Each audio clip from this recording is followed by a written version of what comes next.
ability to pass. He's really Part two. This is part 2. He's really concentrated more on his passing, I think, in the second half of the season. Yes, fundamentals, footwork, teaching, stuff like that. Right.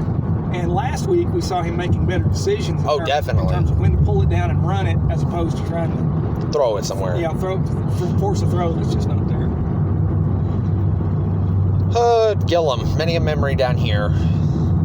Gilham? Yes, sir. What are your memories of Gilham? Quiz Bowl mostly. Ah.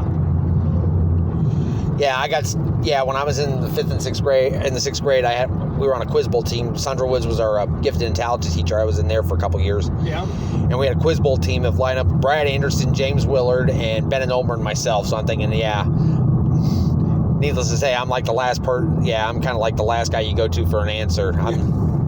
Certain subjects I know, certain subjects I don't touch with a 1,000-foot pole. Sure, yeah, but some subjects, you're really knowledgeable in. I mean, like Jeopardy is, it's kind of that way. You can wind up with a roll of the dice where you just don't know much about anything that they're working on. And then others, man, you can tear them up.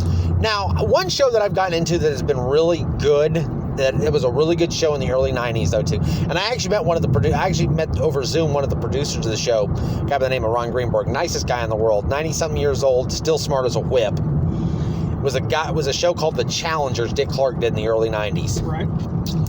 And it took, old school topics, but they mixed it in with, current event stuff and things like that. Right. And then you'd pick a category like This Week in History, and then it'd be like This Week in 1942 at $200 a question, This Week in 1977 for $250, This Week in 1990 for $300 a question. Then you'd bet on what you know, and then if you go from there, you could win. You could make a pretty good chunk of change out of it. Right. And the show was actually really good.